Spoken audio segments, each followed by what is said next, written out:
So it's a great honor and privilege and delight to be able to welcome Matthieu Ricard here at Rangjung Institute. Forward to learning from you tonight, as always. And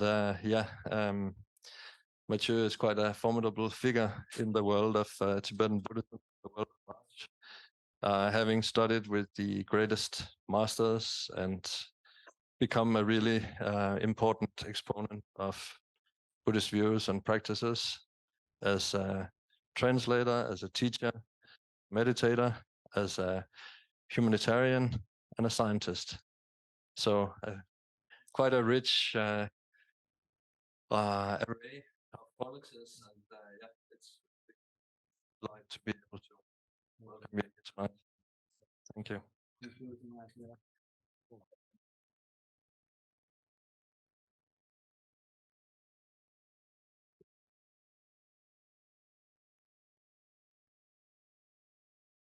Thank you, Thomas. It's nice to meet old friends, and we go back many tens of years, and so it's wonderful to be here back.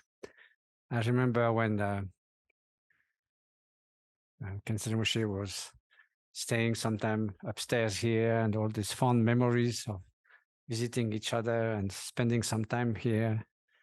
So that was what we call the golden age. Yeah.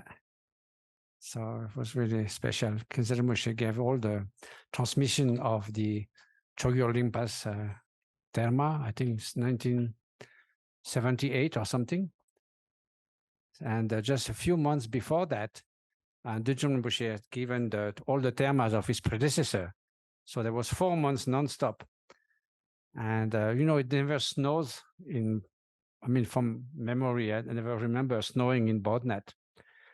The day the initiation of Delusion Rinpoche finished and everybody was going out, it starts snowing. I don't remember any other occasion. So it was a kind of rain of flower. So it's wonderful to be here. Hello, all friends. And it's sort of funny, we don't sort of move very much.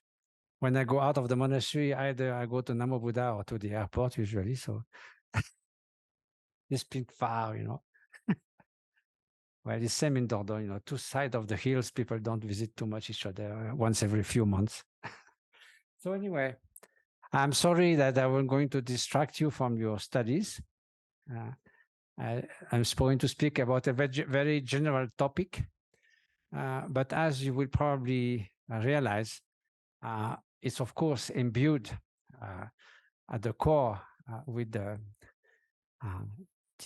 quintessence of Buddhist value. We say that altruism and compassion is the royal part of the great vehicle.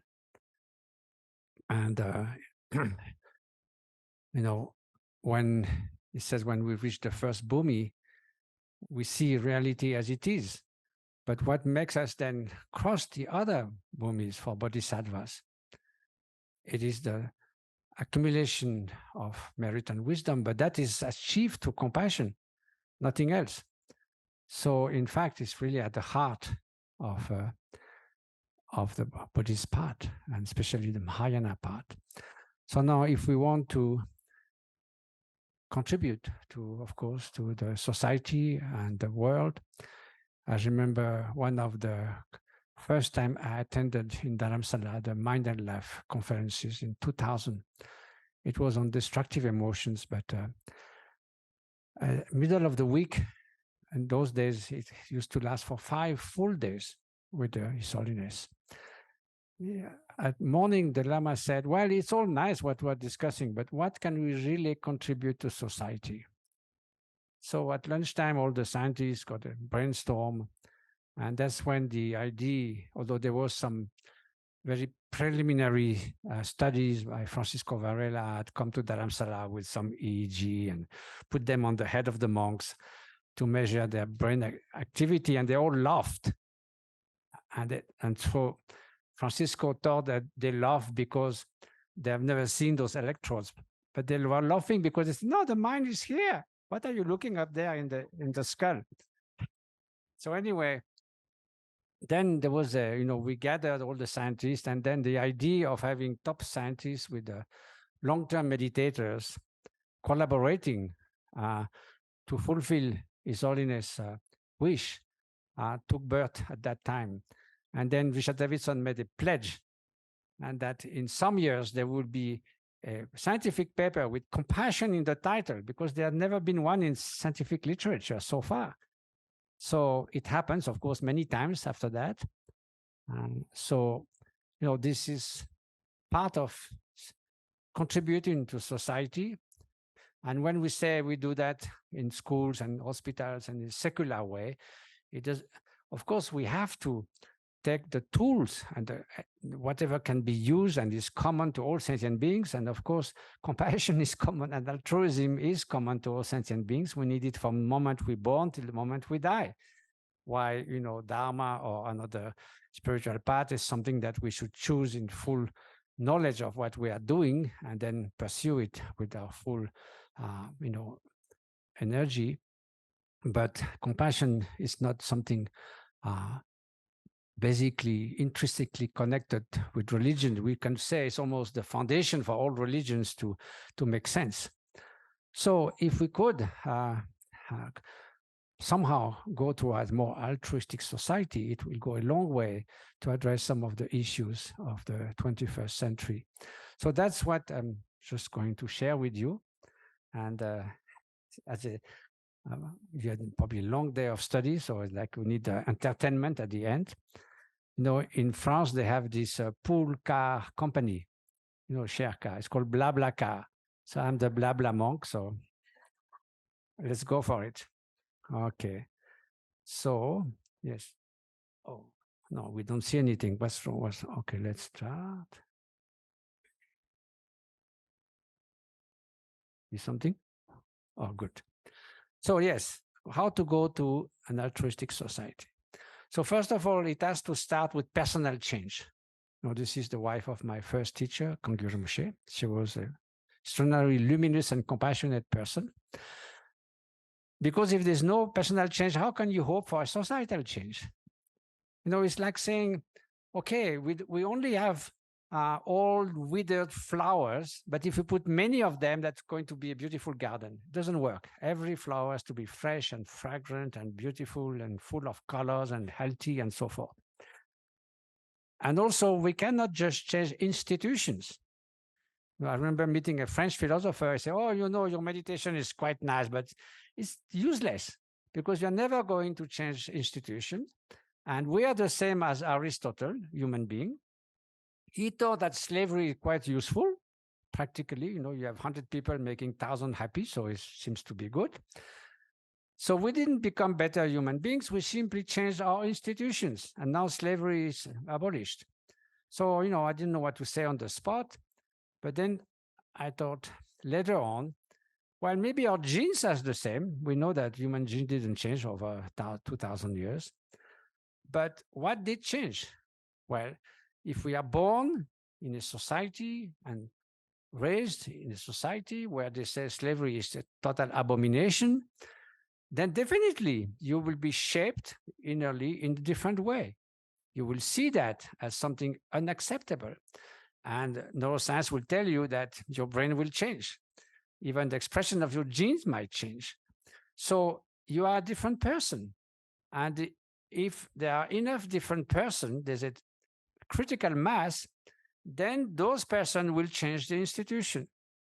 And institution will be then transmitted from generation to generation. So the evolution of cultures, which is this a Darwinian process, is faster than genes. And that's what saves us in the sense that we could achieve a more altruistic society without changing our genes, just changing the way we are, our custom, our norms, our way of being, and we will be different to some extent. So it needs to go to societal change. We need to remedy to poverty in the midst of plenty. We need to take care of common goods, the quality of the atmosphere, of the ocean, and so forth. So what is altruism? So this is not for usually, people are not so familiar. I mean, very well.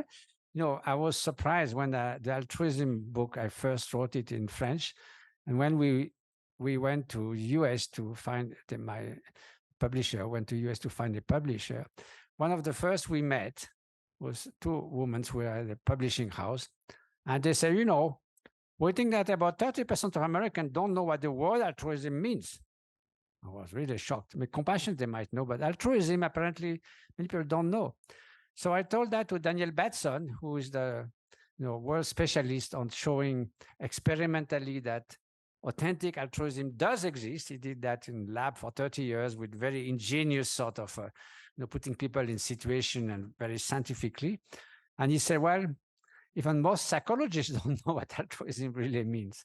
So it is true that if you look until the 1960s, 70s, people didn't believe in altruism. They thought that if you go deep within, you will find selfishness. Someone said, scratch at the surface of an altruist person and the selfish will bleed. That means if you go deep enough, you will find a selfish motivation. That's known as the universal selfishness theory. And as some philosophers said, it's armchair science because it has always been disproved by all studies. There's not a shred of evidence for that. It's purely an intellectual sort of préjugé a priori. And even philosophers deconstruct that because it will be impossible to function if we never had a genuinely altruistic thought. This is crazy.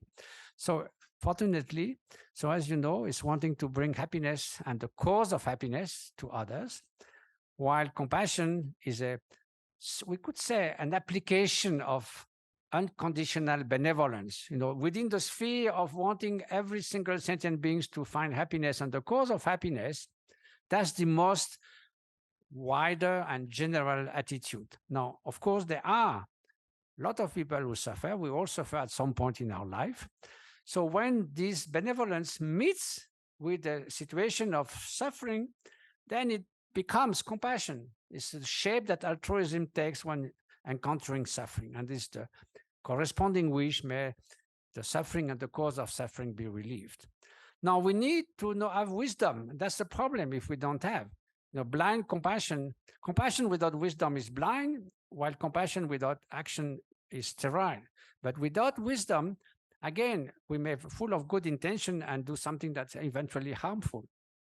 That's why we say that wisdom and compassion are the two wings of a bird, and we don't fly just with one wing, and you don't train just one wing first, and then 10 years later, the other wing. Those two has to go together. So now, if we just go, so the idea is that there's no such thing as selfish happiness, successful. The French writer Romain Rolland was probably a crypto-Buddhist. He said, if you look, if selfish happiness is the only goal of your life will soon be goalless. So it's a lose-lose situation. It doesn't work. So there's two aspects to that. First, as a subjective experience, me all day long makes you feel miserable, and you make everyone miserable around you. That's quite clear. Now, that's for your experience, but also it's dysfunctional, highly dysfunctional, because it's at odds with reality. You see, I don't wake up in the morning thinking may I suffer the whole day and possibly my whole life. So it doesn't take rocket science to project myself in other people's mind. And even we're all confused, and as in the Bodhisattva, we say we want happiness, but we turn our back to it. We fear suffering, but we run toward the sharp blade of cause and effect. But nevertheless, if it's possible, we would prefer to be happy and not free from suffering. So it's basically our common ground, our common humanity.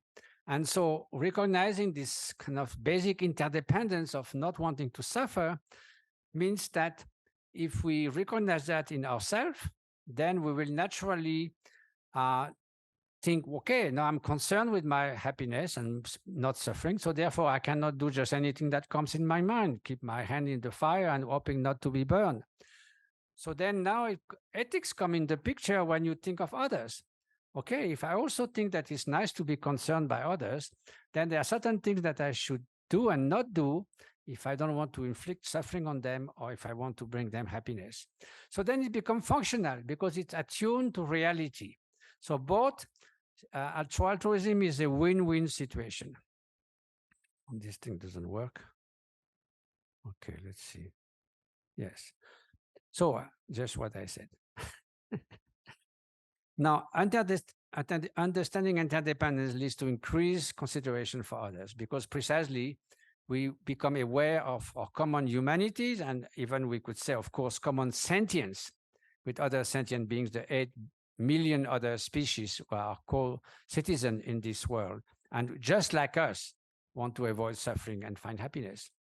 So you see, when it comes to finding someone for become a university professor, you will look at certain criteria of intelligence and knowledge. When it comes to receiving a knife in your belly, you know, whether you are a goat or a university professor, it's just the same. So in that sense, every sentient being wants to avoid suffering.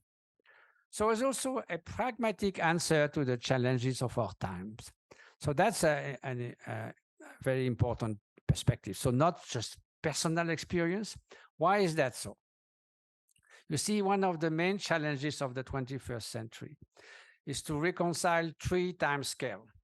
The short term, it could be a mother in Africa who needs to feed her kids for the next week, and she has nothing. So that, you know, don't tell about her about, you know, 10, 20 years of preservation of ecology and something. She cannot relate to that. And this is also people, you know, doing fast speed investment and looking at the balance sheet at the end of the month. So all this short term. Now, if you're just selfishly concerned by promoting your personal interest, and then this will be, you know, a completely unbalanced society. There will be poverty in the midst of plenty. There's no reason to care for the extremely poor if you just look at your promoting your own interest. Now, in the midterm, that means a lifetime or a family, a career, a generation. What are our aspirations? Is to flourish in life, to fulfill our basic aspirations, to have a meaningful life, happy life, that every moment is meaningful. And when we look back 20 years back, we also feel well done. So again, this is to be considered.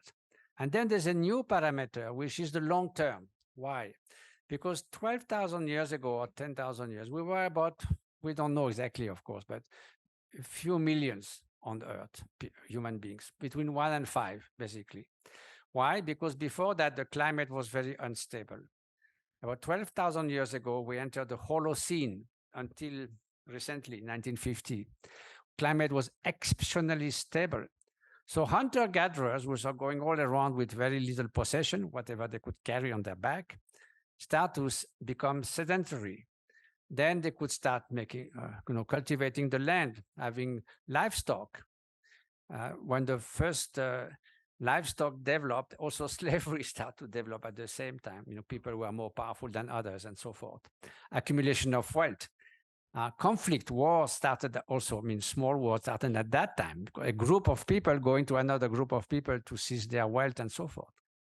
Before that, there might have been individual conflict, but there was not group conflicts. So all that exceptionally stable climate made that the population went from 5 million to 8 billion. Even in the beginning of 20th century, it was only 1 billion. You see the speed. So now this took us by surprise by the industrial scientific revolution, technological revolution. Nobody wakes up in the morning thinking again, we're going to wreck the whole world. So there's a delusion of responsibility. No, it goes slowly. So we can't, we don't feel that I'm responsible for this climate change and all that.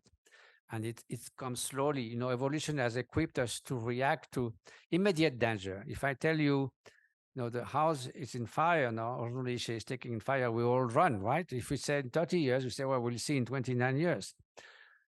So that's exactly the answer that was given by George Bush, the father, to a group of scientists in the 1960s who told him already what we already knew was coming up with climate change. And he said, come back. He said, in 50 years, it would be a real challenge for humanity. He said, come back in 49 years. So you see that kind of blindness to the future. Once I wrote something for the Herald Tribune, say the future doesn't hurt, not yet, but it's going to. So it's difficult to us to project in the long term. We can do that cognitively, but not emotionally. So now, suppose, except a few nutcases, we want a better world. So if you want to put a round table, this mother from Africa, social workers, activists, and then politicians, scientists, people who run companies and politicians, and then scientists of the environment who become very depressed because they know what's to be done, but nobody really wants to apply. I have a friend who's coming in a few days. He's a member of the IPCC, and he studies the effect of climate change on human health. And already now, there's about 10,000 people die every year just because of climate change, epidemics and so forth. So it's difficult to, it's a schizophrenic dialogue because they don't speak the same language. One speaks the short term, one the mid-term, and one the long term. So how to find a unifying concept so that they can build a better world together? So, I'm a Marxist, but from the Groucho Marx tendency school. So Groucho Marx said, why should I care for future generation? What do they do for me? So now I heard a US billionaire, Stephen Forbes, saying the same thing seriously on Fox News. He was told about the rise of the ocean in 100 years, and he said, I find absurd to change my behavior now for something that's going to happen in 100 years.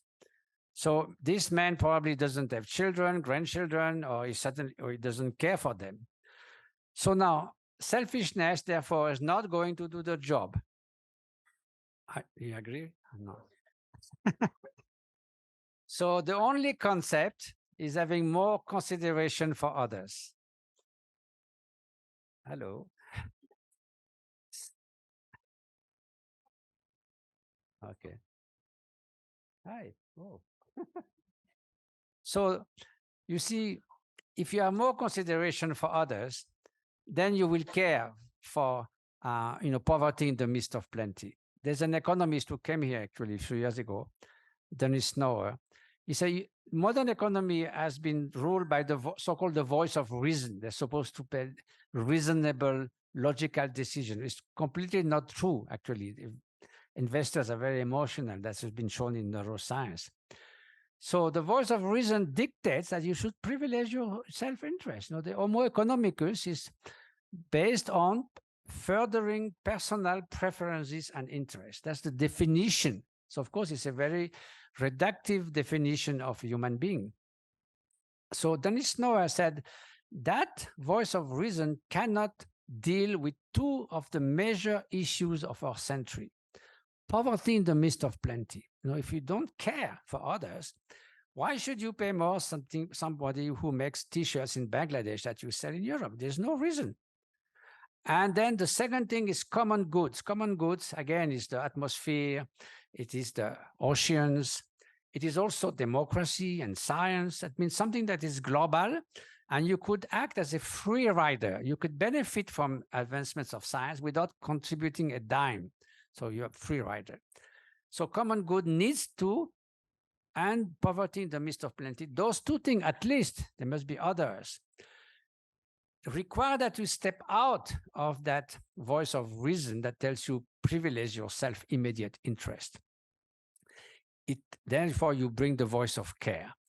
One of the founder of modern economy system, Francis Edgeworth, said there's no place for compassion in economic system. So I can understand if you go to a big investor and you say, we put compassion in your investment. You say, well, that's very nice, but it's not my job. But who dares to say today, I don't care for future generation. I don't care for what's going on everywhere. So that's no more something people can hear, are ready to hear. Therefore, having more consideration for others or the voice of care is the only answer that can reconcile the three timescale, the short term of that mother in Africa and whatever needs, to the midterm of devising policies for greater well-being, type of gross national happiness of Bhutan and so forth, or different indexes that are developed somewhere in the world, and the long-term caring for future generation. Otherwise, Greta Thunberg said that the UN is a treason for future generation. And it's true, because they will say you knew and you did nothing. So that's why it's a pragmatic answer. It's not a noble utopia that you can, apply when everything goes well, or a company can put in a brochure when everything goes well. It has to be at the heart of everything: education, enterprise, the workplace, politics, and so forth. I have a friend who is a lady philosopher in France, and she's one of the strong person advocating putting care in the institution. And then some journalists wrote articles say, well, caring is just a personal thing. You can't put that in institution, but we need that so badly. So at least a state has to provide the conditions so that people can cooperate safely and express the wish of cooperating and working together and being altruistic so safely without the free riders, taking over. So that's just what I said, basically. So more social justice, a reduction of inequalities. Yes, inequalities have been rising in all the, the richest country in the last 30 years, and even at a greater speed during the COVID epidemics, because people make a lot of money and the poorest also suffer the most, as usual. So now, again, as I mentioned, it starts with personal change, and our mind can be our best friend. This is my teacher, first teacher, Kangyo Rinpoche, before I met Kensei Rinpoche, or our worst enemy.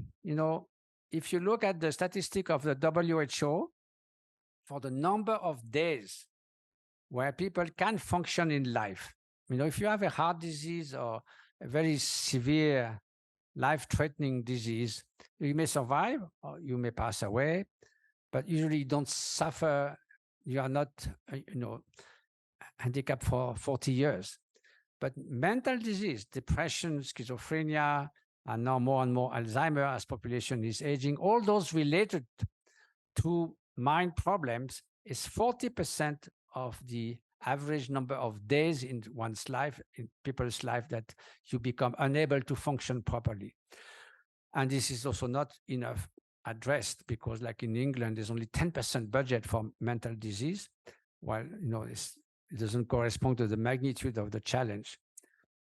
So poverty in the midst of plenty is something we need to address. The inequalities, we speak of the third world countries, but there's what someone spoke about the fourth world, and the fourth world is poverty in the midst of plenty. In the middle of Paris or somewhere, there's more and more homeless, and the department that's dealing with that, we are working with them at Karuna. They are overwhelmed because they don't get enough budget, and there's more and more of people suffering like that, and it's just too bad.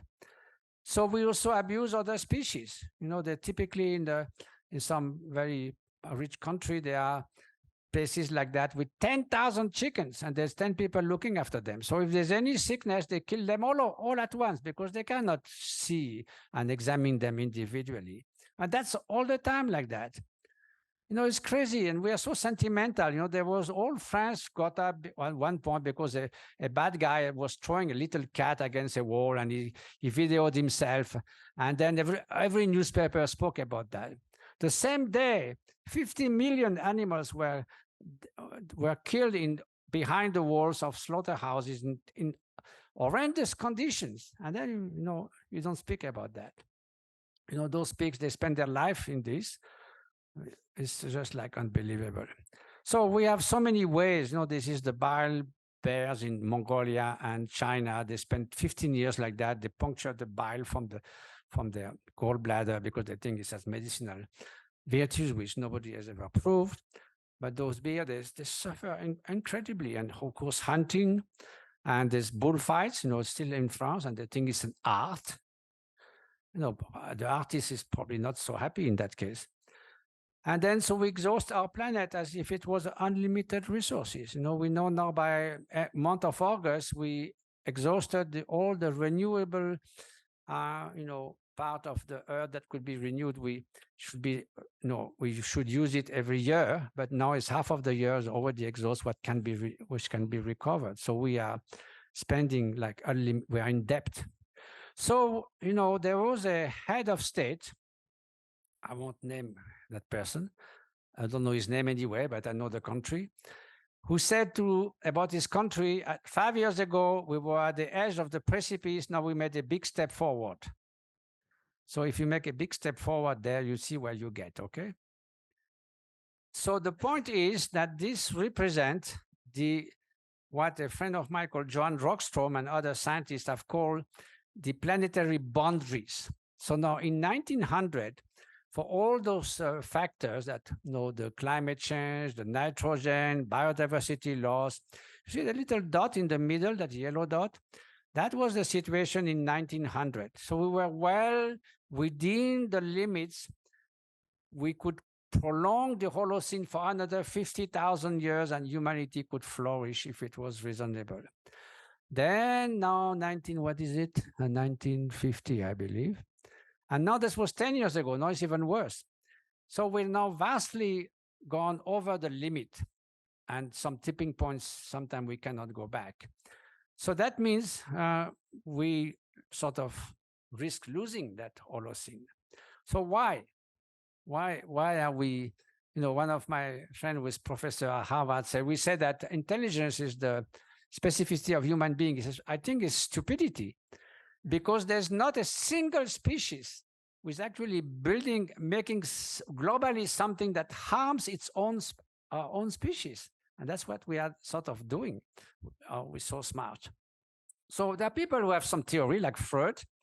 He said, I've discovered very little good in humans. From what I know, most of them are rascals.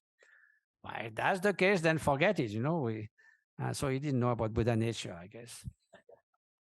And Ayn Rand, maybe some of you, if you are born in the US, know Ayn Rand. Nobody knows in Europe except a few nuts, guys.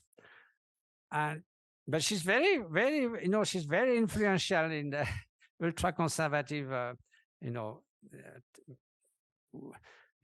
circles in US. And most of them have read Ayn Rand and recommend Ayn Rand. So she considers altruism as evil.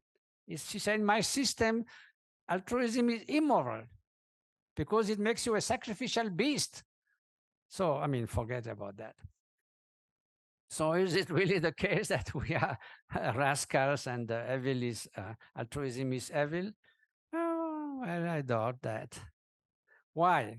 Because first of all, contrary to Freud was saying, no, we are dead. The little kids are totally selfish. And then 5 years old, they start to know that they better behave according to norms. They might some advantage to pretend to be good. This is completely false. Actually, from 1 to 5 years old, this is when we are the most cooperative, almost unconditionally. And all studies have shown that actually the little kids vastly prefer people who behave nicely to each other, not to themselves. Look at this one. So here you have one puppet, and this is a 12-month-old kid. And one is trying to open the box and doesn't succeed. So it's quite interested. So then comes the blue puppet, and it's helping. Wow, the nice one. Okay, good. Second scenario. Again, trying to open. So suspense, what's going to happen? Then here comes the yellow puppet. Boom. So that's the nasty one. Now the experimenter doesn't know which is the good and the nice one, so she cannot influence the kid. So she showed it to the kid. Okay, now which one is going to take? Okay. Well, you may say nice color. No. More than 90% of kids take the nice puppet. Now you show that to 3 months old babies, or they cannot grasp. But you do the same thing, more or less, and you look, where do they gaze intently? 90% will gaze to the nice guy. So there's a innate propensity. Doesn't mean that we will all be nice. There are psychopaths, people will commit murder, but altogether as a social animal, we are more inclined naturally toward altruism, cooperation, and liking people who behave to each other. is somehow it goes to this concept, Anna Arendt spoke of the banality of evil when she spoke about Adolf Eichmann. But we could speak of the banality of goodness. That means that most of the time, most of 8 billion human beings behave decently with each other. When we come out here, no one is going to congratulate themselves, well, there was no fight, nobody started shooting at each other, it's so wonderful, so unusual. No, if someone pick a fight when we come out, this French monk came speaking about altruism, and those two guys start fighting each other. They will speak about that for 15 days. So cooperation is very natural. And also, it's not, we didn't invent that, basically. And so banality of goodness, cooperation, in hunter-gatherers, there were completely egalitarian and cooperative societies. And no cooperator would not survive. And it's not only us also, that is cooperation. Of course, there is the survival of the fittest. Not always human beings win, most of the time, unfortunately. But there's also heroic acts, This guy is not thinking, I feel so good after that, the warm glow and all that. He's just thinking, I'm going to save a life. And also, same, it takes effort to keep his friend. It will be easier to let it go. I don't know how did that end. There's no other picture. So, natural goodness and compassion and wisdom together. We have examples of extraordinarily good human beings. So this was also studied. We didn't want, someone like Kensei Rinpoche or Tokuya Rinpoche go to the lab. Of course, they would not have gone anyway.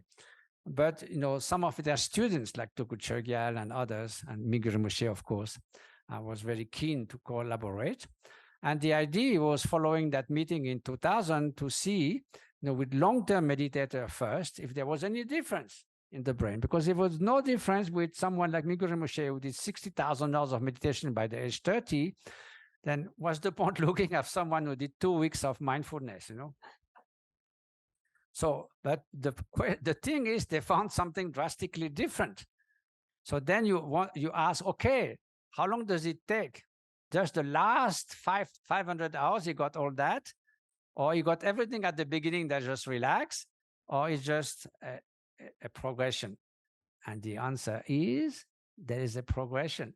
So the more hours, the better. That's a good encouragement for diligence. So Mingyur Rinpoche said that fMRI has 3 qualities. It is narrow, it is dark, and it is noisy. Plus you have to lie down. So it's a little bit of a challenge to meditate.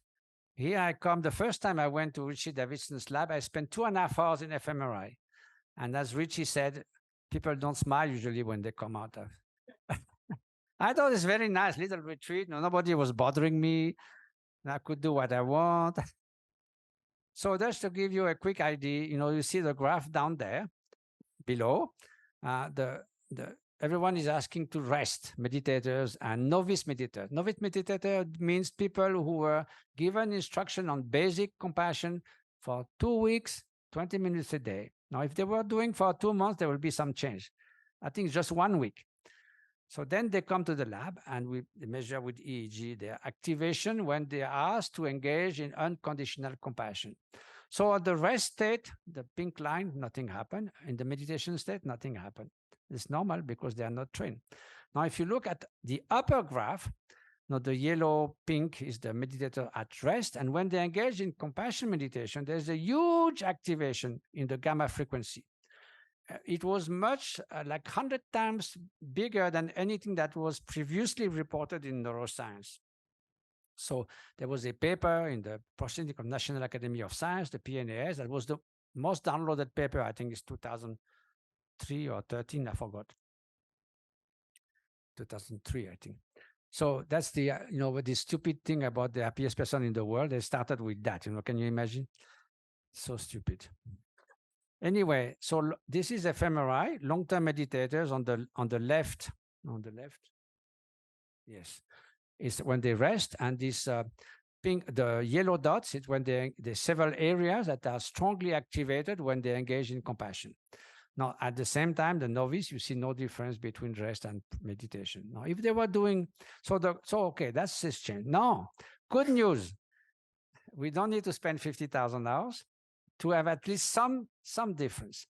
This is just 4 weeks of mindfulness meditation, and look at not only functional, but structural change in the brain. I mean, the density of gray matter, production of new neurons, reinforcement of existing connections. So you see the mindfulness-based stress reduction group in the left hippocampus. That's the area of the brain that is processing novelty. When you train into something, you learn Tibetan, you learn to play ping pong, you learn to juggle, you learn to sing. It was first found with birds learning new songs. There's a structural change you can measure. Taxi drivers in London they had to learn 13,000 names of streets. Now there's GPS, so they're finished. And then the area of the brain that represents the outer world, topology was vastly increased, so it changed. But you can find that in 4 weeks of 20 minutes a day mindfulness meditation. So that's very encouraging. Now, what is empathy? Sorry, let's go back. Yes, okay. So now there's another thing that you find often now in newspapers and every speak of empathy. Empathy is very specific, and empathy is given to us by evolution, and it we found in other animals, is the faculty to know the condition of someone else. There's 2 ways: emotional resonance. Someone very happy, like Tom, and then I feel also smiling. Or I see someone suffer, and if I'm empathetic, I suffer truly because of that person's suffering. And my friend Tanya Singer, she showed in the brain is the same area activated whether you suffer or you suffer of the suffering of someone else. Same. It is a real suffering. Now, there's another one, which is cognitive empathy, which is to know, to guess, or to know what other people are feeling or knowing or something, but you don't feel it. Like, oh, he must be thinking that and so forth. And psychopaths who have no emotional empathy at all, they cut people in pieces, they think is great. But they are very good at theory of mind, of guessing what people, they're very calculating and so forth. So now, empathy is like an information. Is the person well, suffering, joyful, sad, surprised, whatever? But it's like the alarm bell. But the alarm bell should not ring all the time. Then it becomes a nightmare. So if you just have empathy alone, and that's happened, so some people, they keep on resonating. And empathy is the effect that the other suffering has on you. It's not turned toward the other, it's the effect. So it's too much. So you fall into empathic distress and burnout, emotional exhaustion. That's very common. 60% of medical personnel in the US, I heard it was 80% in Singapore once I gave a talk at the medicine faculty, suffer now or will suffer a burnout in their career. And they also treat less well their patient when they suffer of burnout. So that means, and then the study we did with Tanya Singer showed that very quickly, if you just meditate on empathy, and I was doing that, within an hour, I felt a little bit burnout. And then when you bring compassion, it's completely the opposite. It's like a remedy. It's like a balm to burnout, to empathic distress, because it is a very warm, loving feeling that is turned towards other. A doctor on the battlefield is not going to cry every time he sees someone wounded. It's going to more and more courage, more and more care, more and more compassion. So actually, compassion sort of nurture and replenish your strength to help others, while empathy, if it's too much, it depletes it. So that's why we have the burnout. And while, I met nurses who say, I feel so happy to help my patient, but I don't dare to say because my colleagues will tease me. I say, no, this is exactly what you need.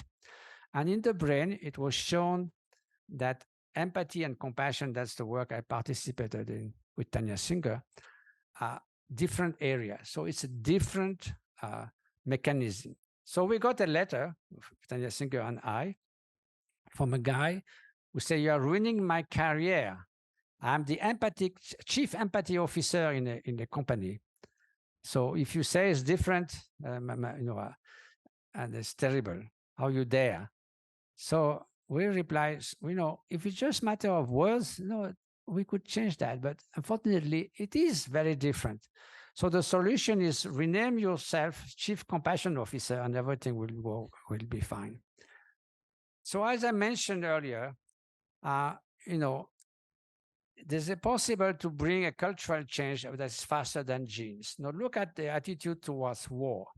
In 19th century, people were saying war is the melting pot of civilization. Who would dare to say that today? Impossible. You know, the environment, when Rachel Carson's book, Silent Spring, came out, I don't know, in the 60s, I was a bird watcher at the time, teenager. Well, it was the first book who was showing the detrimental effects of DDT on birds and so forth. No, hardly, you know, it was some kind, it made a sensation, but not real change. Now, people don't know how to deal with environment crisis because it's so big, but at least it's certainly, people know it's a real top priority. You know, it might be 50 degrees Celsius in east of France in the summer in 10 years or 20 years. So, you know, tobacco, 30 years ago, you know, all the scientists who showed tobacco was carcinogenic were, you know, all the tobacco companies tried to depreciate their work. And then there was a work showing that indirect smoking was giving the same. And they tried to discredit that scientist, Japanese scientists, saying, no, I mean, yeah, and so forth. Even they knew very well that it was true. But now, of course, we know that, and we can't smoke in public places. So what we need then is to not just meditating on mindfulness, but caring mindfulness.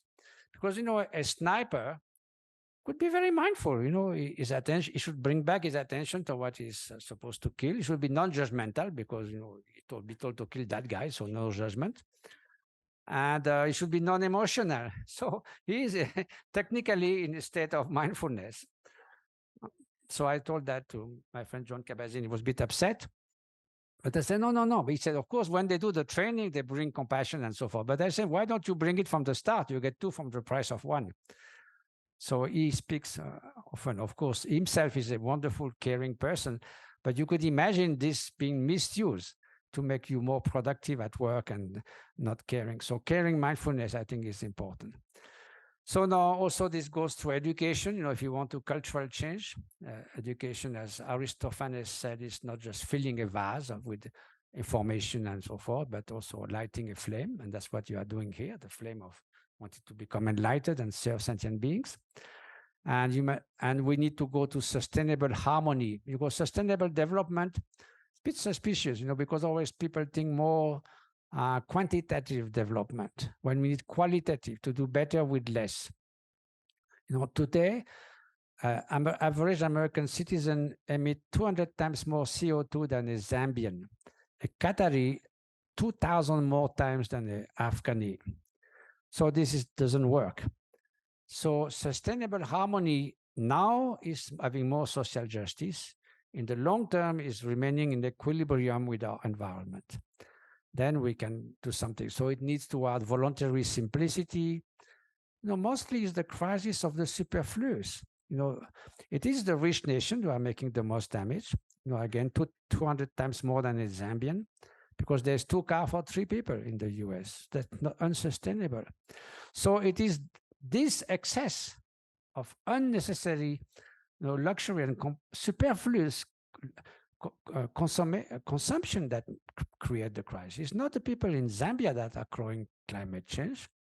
And we should remember that Holocene, that's, you know, in great jeopardy, but it will be still possible within 10 years, but at the cost of dramatic change.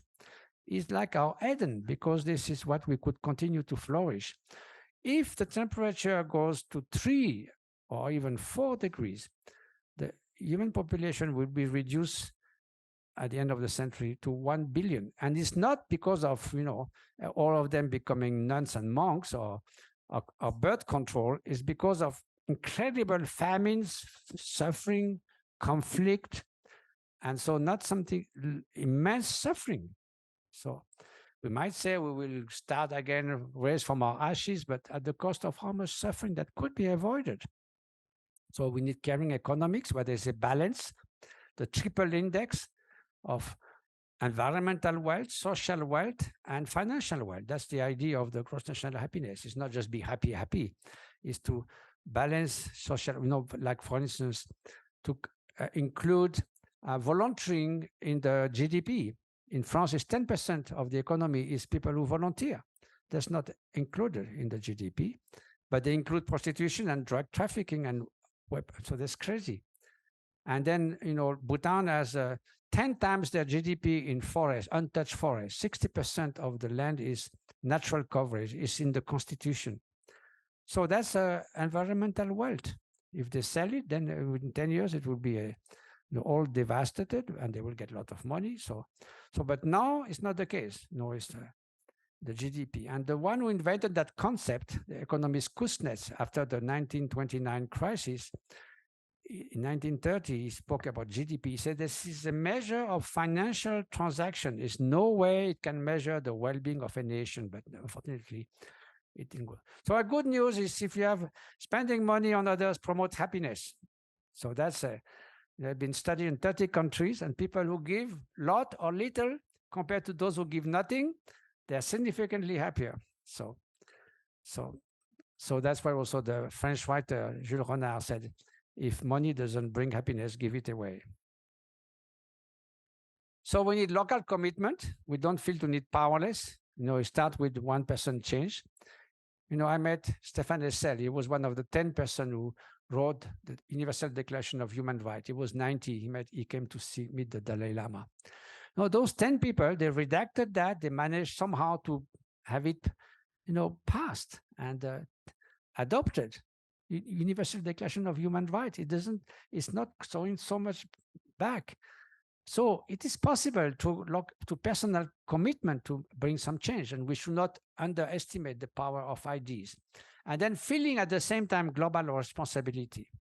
So these are the new global goals after the Millennium Goals. So there's quite a few of them.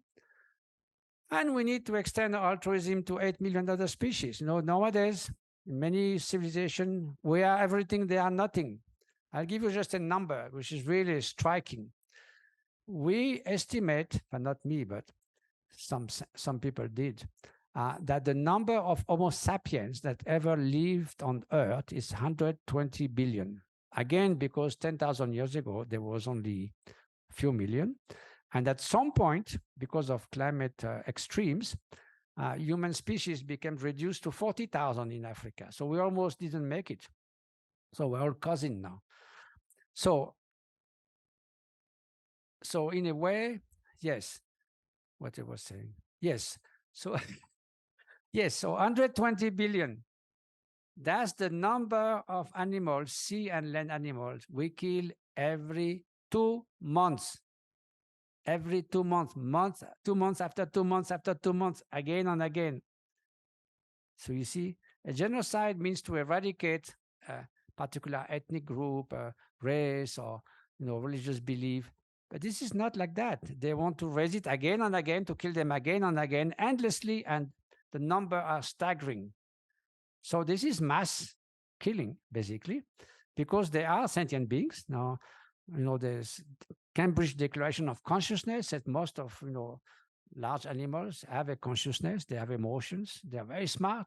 I mean, I could show you a conference on the intelligence of animals. It's just amazing. Even Caledonian crow, they can manufacture tools, they do amazing stuff. So we only use the right of the strongest to basically commit this. Once I was doing, after I did a book called A Plea for Animals, I did a talk in Paris, and then I asked the question, do you think it is moral and just to inflict unnecessary suffering on a sentient being? So one person raised his hand. He didn't understand the question. So it is clearly immoral and unjust to inflict unnecessary suffering on sentient beings. The thing is today, except a few, very few, hunters and fishermen who really, or Eskimos who really depend on that for survival. It's 0.5% of humanity. We absolutely don't need that. There's no question. It's bad for everybody. It's bad for the animals, 120 billion every 2 months. It's bad for poverty in the world. You know, we ship 900 million tons of cereal, soya, corn from South America, Africa to rich country to produce meat. It's a reverse protein factory. You need 10 kilos of edible vegetable protein to make 1 kilo of meat. That could feed 1.5 billion people. Bad for you, for poverty. It's bad for the environment. It's the second cause of greenhouse gas emission, 14%. It is bad even for human health. The WHO collated 400 studies showing that red meat and processed meat is a factor 2 carcinogenic, substance. So everybody's losing. Why are we doing it? There was a opinion poll in Australia. Why are you continuing to eat meat? Answer is because I like it, 70%. Good, big deal, you know. Is any moral argument? Or because I don't know what else to cook? Well, there's plenty of cookbooks now. Because it's not easy in society. Well, it can be true. You know, if you go to a table and say, I have diabetes, say, oh, poor you, make sure that there's no sugar and something. You say, I'm vegetarian or vegan, it's, it feels like guilty. And, one of those, extremist activists and so forth, vegan terrorist or something. So, it's clearly there's no moral justification for we are everything, they are nothing. So we should change our attitude. I know sometimes we are not the best, actually, frankly speaking. So this is some of the interesting books, The Age of Empathy of Franz de Waal.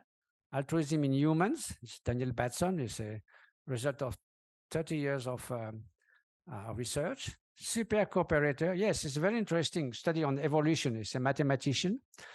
And he showed that cooperation has been much more productive, creative throughout evolution to bring very, evoluted species like, ants and bees and humans than competition. Competition exists, but, survival of the fittest, we can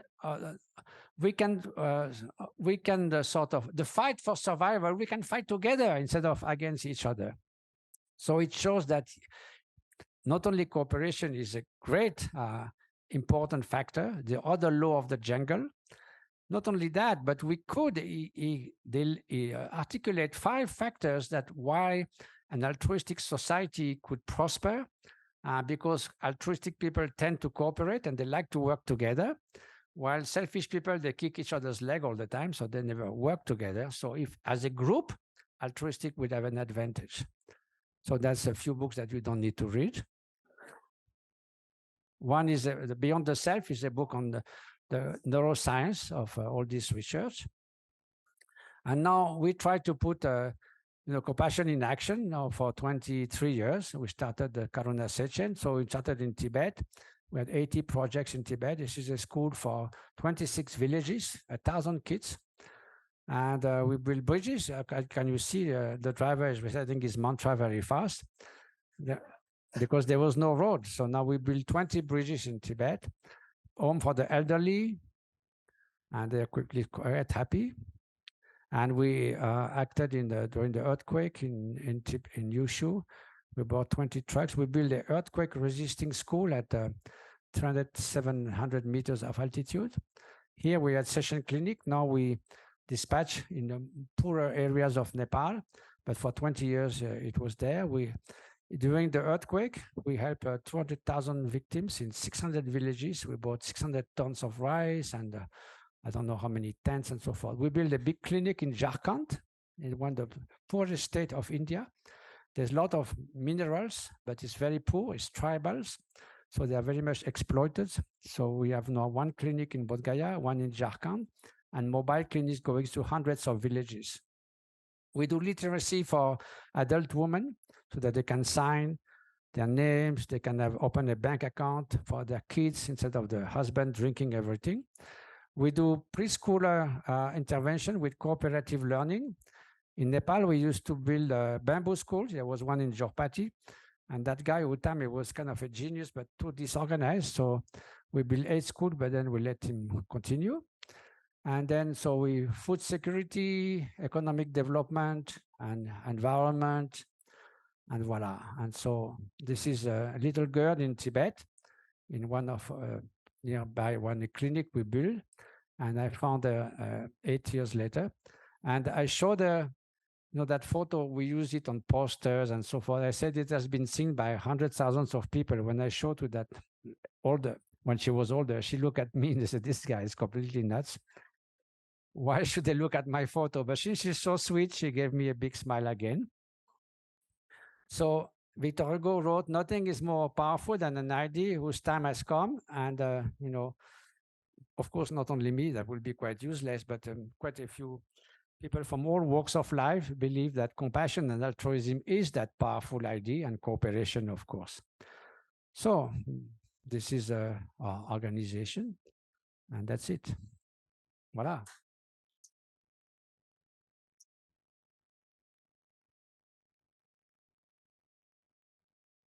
Oh.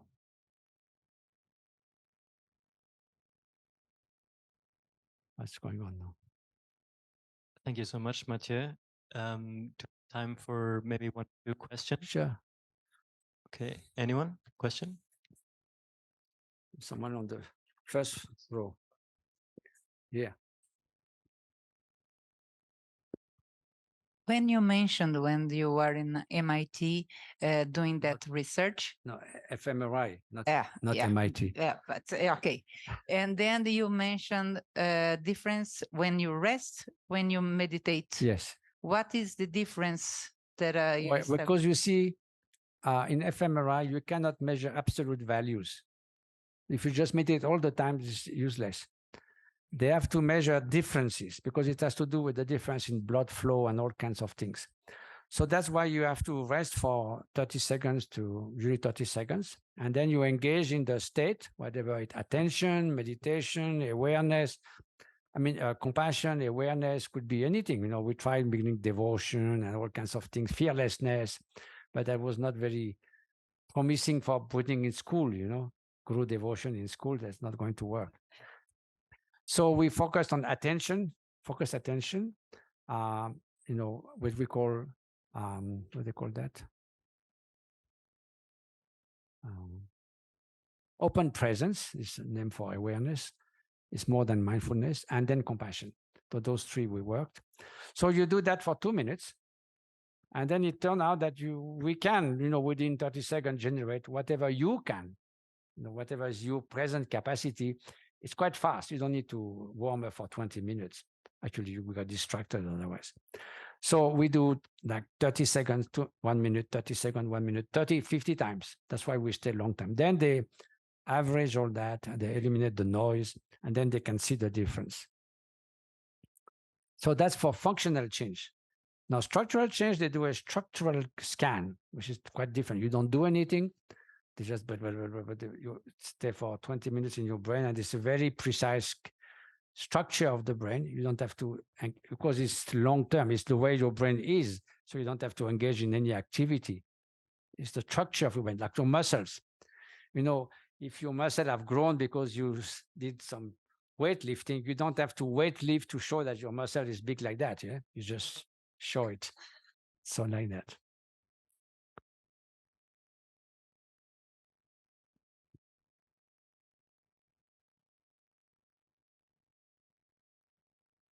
Thank you so much for being here with us. I'm wondering if you would be willing to lead us in a short compassion meditation. Oh, I have some great meditators here. I'm not one of them.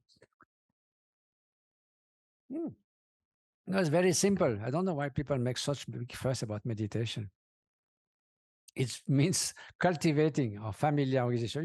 You study Tibetan, so Gom. So become familiar. So how do you learn to play the piano? You do it a lot. The Greek word ascesis, we think it's ascetic, not eating ice cream and all that. Ascesis means to practice. Remember Milarepa showing his bump? So it's practice, practice, practice. That's all. There's nothing. So we all feel unconditional love, compassion for someone we love, a child, a cat, our grandparents, our loved one. So we think, oh, we feel with compassion or love for 1 minute maybe, but then we do something else. So it doesn't really stay, even though we can reactivate it again.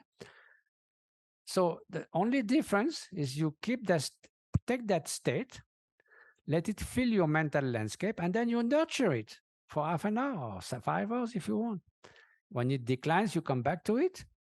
When you are distracted, you also come back to it.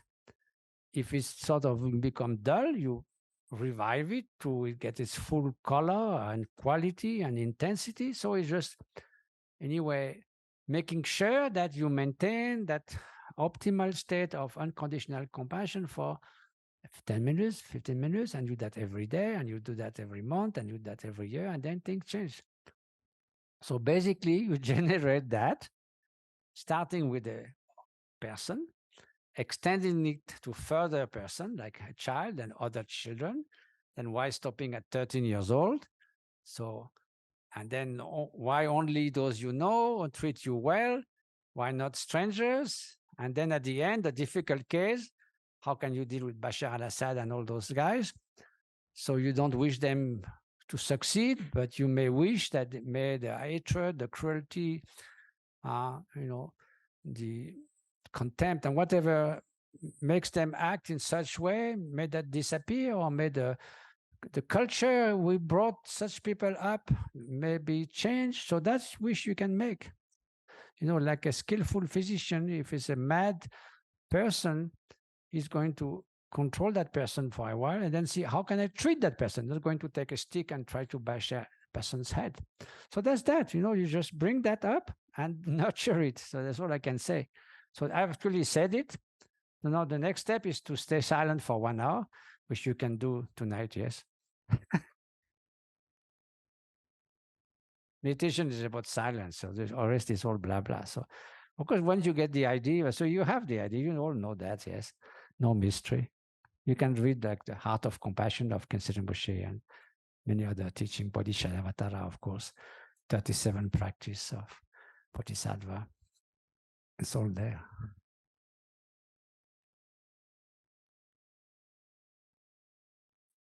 Oh, somebody else in the front just raised their hand, but the mic is already back here. There's two mics. Okay. Oh, sorry. Okay. So you go first and then the front one. Just a quick question. If you know of any studies have been done on someone in the state of contemplating a koan, like a Zen koan, have any fMRIs been? No. Okay. You have to be, I don't, it would be hard, I think, to study scientifically. Once I went with 4 monks from here to Hong Kong, because after we did the study in the US, it was papers and some Hong Kong researcher wanted to do something. So we went there and we did what we do, and that's the measure. And then later on, that person sent us, I didn't pursue that study because I found a practitioner who can go 18 different steps of contemplation within 30 minutes. So I thought it's much better. And we are studying that. So I say, good luck, So you see, you need some kind of methodology. It's already difficult to study one state, like compassion versus no compassion, attention versus no. That is already difficult. It takes a long time, a lot of investment. So it has to be as basic, fundamental, and simple as possible, because you need not only to do that many times with many subjects, at least 20 minimum. Then you did a control group who did something else, they learn English or French or Tibetan at the same time and see the difference. So this is all takes long time, it's costly. And so if it's too subtle, I think let's start by the main things. We thought of mantra recitation, for instance, because it's interesting, mantra protects the mind from distraction, but then we thought, Dalai Lama said what can be useful to society. So we focused on something that could really make a change. Now, if you say you bring meditation in school, in many areas, like very secular country like France, they will go, ooh. But if you say, well, we're going to bring more attention, pro-social behavior, and emotionally balanced, you say, oh, that's nice. How you do that, you know? So it's a question of vocabulary. Okay.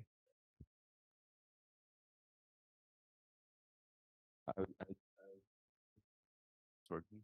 Yes. I just wanted to get some advice. Like a couple of weeks ago, I came from Munich to Nepal.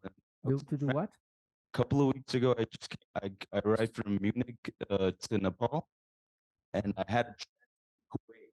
Then? No, I don't speak Arabic. But No. like I had a verbal conversation when I was like, and I think I really had I bonded with the people of Kuwait. Good. Yeah. Now I'm like very sad what's going on in Palestine. Sure. And Israel. You'd like, how do you deal with this?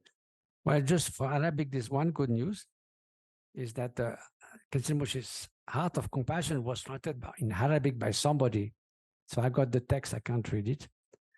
Now, you see, once someone told the Dalai Lama when he was in France, why don't you go to Baghdad? That was the time of Iraq war. He said, if I go there, they'll kill me. It's true. So what can change he can make? You know, the thing is unfair to expect that meditation on compassion is going to solve the issue. And it's, of course, it's horrendous. It's mind-blowing. It's beyond. And, you know, it may you. Dalai Lama says he cries every morning when he meditates on suffering sentient beings for the last 50 years, thinking of the suffering of beings, he has tears. But also, you know, what can we do? So we can do things at our own scale, own level with determination. We can also contribute to this change of culture, you know, the tipping points when things become intolerable. I give you an example of the abolition of slavery in England in the late 18th century. There was 10 respected people who said slavery is no more acceptable. Everybody in the House of Commons said it's impossible. You know, the British Empire will collapse without slavery. Economically, we are running to bankruptcy. And then the idea, you know, took some momentum. And 10 years later, they abolished slavery. So when an idea is powerful and right, it can change. So in a way, you know, what we do, you know, can contribute to big societal change. And also, you know, it's something that, again, is individual change has to be done by as many individuals as possible. So, and, you know, there's no any war that has not started with a thought of hatred in at least someone's mind. Then it spread, it increased. So at that time, we can do something, you know, the spark. When the forest is in fire, it's unfair to say, oh, what about your meditation? And go there and tell them, be at peace, you know. So that's the thing, you know, this education and all that takes time. And societal change takes time. So in a way, despite all those incredible drama, if you look at the big picture, you know, violence has steadily declined in the world for the last 10th century. This is true. You see, just look at the murder rate in Europe. From all the records, you know, it was about 10,000, 100 murder per year per 100,000. Now, guess what? It's one. It's not just 10% less, it's 100 times less. The probability to die in the world of this kind of violent death has gone so much down. So of course there are times where it flares one place or the other. The average number of deaths per conflict after the Second World War was decreased 30 times because there are less global conflicts and altogether less victims, even though there are things like Ukraine and Gaza and so forth. But if you look at the whole world, all kinds of inter-nations conflict, internal civil wars, there are terrible things, but globally, it is somehow less than before. Now, if you take Genghis Khan, now at that time there was not that many people on Earth. You know, one city in near Iraq, Merv, 800,000 people. They kill 98% of them in 2 months. So the number of people Genghis Khan and his army killed, because they say either you surrender or we kill all of you. If you multiply, you compare to the population on Earth at that time, and you bring back to 8 billion, it is like if he had killed 400 million people.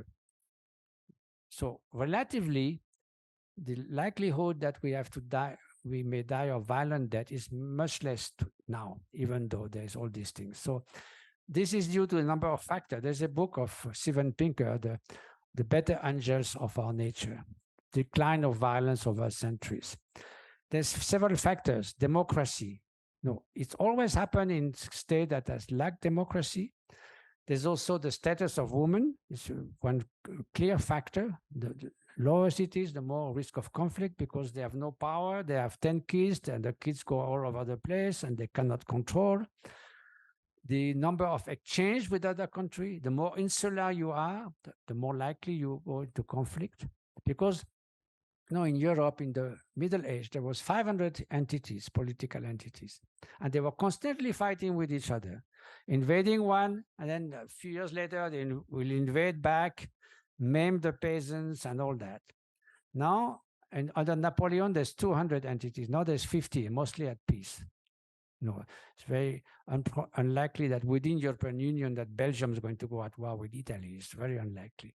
Why? Because of democracy. So most countries who go at war, they are not really democratic. So all those factors, exchanges, democracy, status of women, all these things contribute to more peace. So it is a movement, and it has ups and downs. Clearly, there will be a recess, due to recent wars. But if you look at the big picture over time, it's still progressing. So at least it's some encouragement.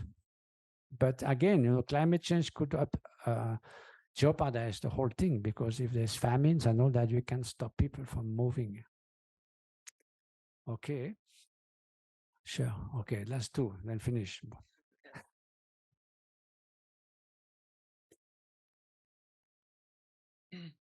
Thank you so much, Venerable Matthieu. Very inspiring.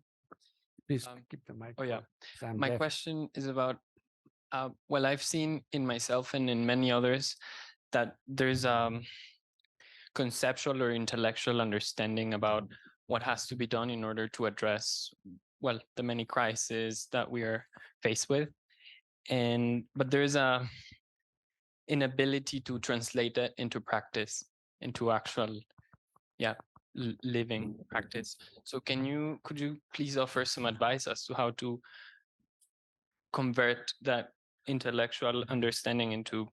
Well, it's a lot of a change of culture. At the last European election, if you look at the young voters between 18 and 25, majority voted for the Green Party.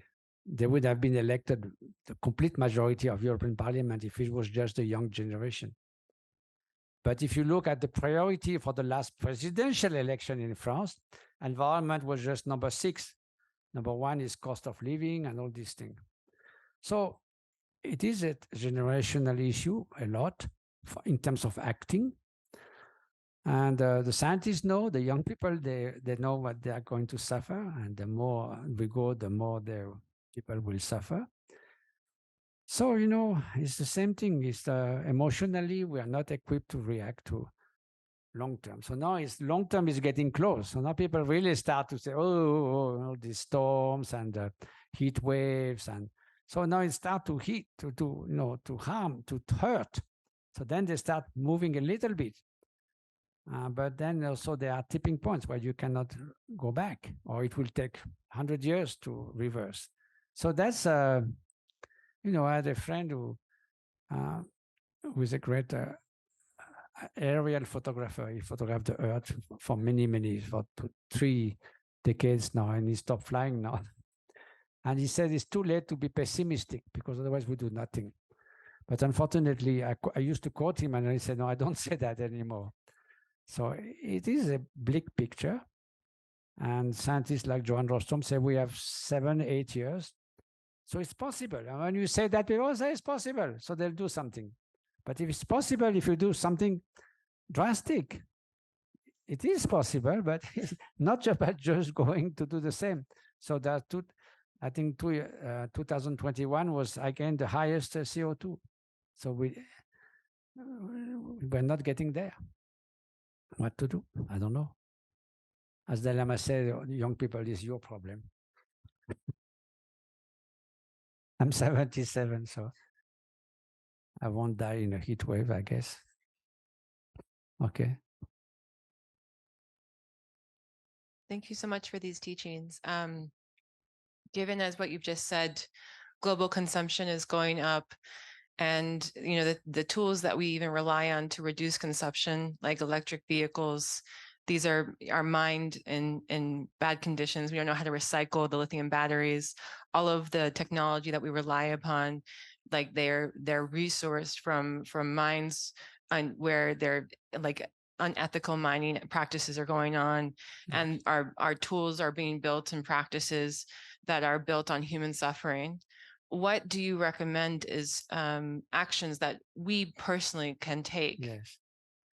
So you can vote, and also, I'll give you a nice example, actually. It's in Texas. It's not the best place. There's two examples in Texas, climate deniers, we don't care, all that. So there's two. One is a little girl. I mean, I don't know her age, but she was 13, 14. And her father was a big wealthy, entrepreneur or something who didn't care a damn. And she came back and they say, Daddy, they say in school that people like you are wrecking the planet. And somehow it clicked for some reason, because it was his daughter. And then he genuinely started to integrate all those, environment responsible measures in his company, not just for the brochure, but sincerely. Another one is a climate change scientist in Texas also. And she says, if she speaks of climate change, most people say, forget about that. It's all crap. So she goes to club like the Rotary Club and club of big, leaders.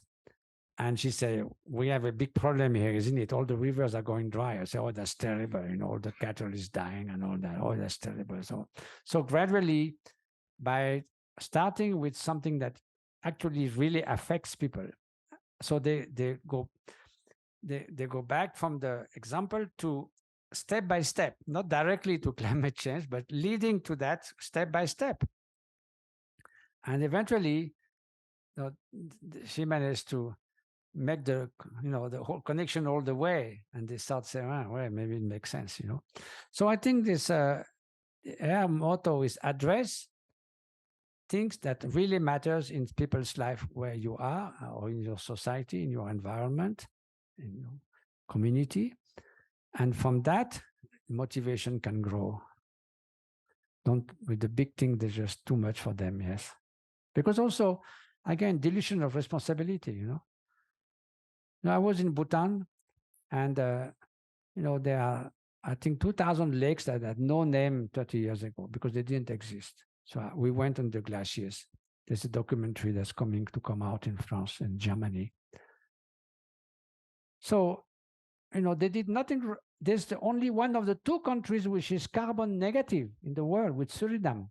They did everything right, but they pay for the stupidity of others. So what can they do? But so, it's very discouraging. There's one glaciologist there, so he's feeling very lonely in the whole thing. So, but, it is possible if you change culture, educations, but time is the problem because the clock is ticking, but, it will change, I think, with younger generation, but will it change early enough that we can at least mitigate the worst and then let nature recover? So in terms of biodiversity, for instance, it can recover very fast, much faster than what we think. The whaling commission now, some of the whales have recovered a lot. There's a famous example in Chernobyl, forest, this huge, bloom of biodiversity. Probably they are radiated and not well, but I mean, in terms of numbers, it's sort of exploded because nobody's killing them or cutting their habitat and so forth. So nature can recover, quite well if you let it be. But that's the problem. So we need to let nature breed, and that's not what we're doing now. Yes, I have a friend who is living 6 months a year in the Svalbard, north of Norway, taking photographs of white, polar bears. The Svalbard is warming up and melting 7 times quicker than the rest of the world. And it is one of the critical places for all those species, for polar bears and so forth, and for glass, for ice. So it is mind-boggling in a way. But I think we need to change the mentalities, yes. And then elect leaders who will, ideally, leaders who are never re-elected, so they can take the right measures. Churchill said, a statesman thinks of next generation, a political man of next election. So the moment they look for being elected, they cannot do anything. What to do? Someone told me once I was giving a talk in Lyon, in the French city, an old man dressed very well. He came to me and he said, "You should run for president." Ganesh told me. This is very serious, he said. So,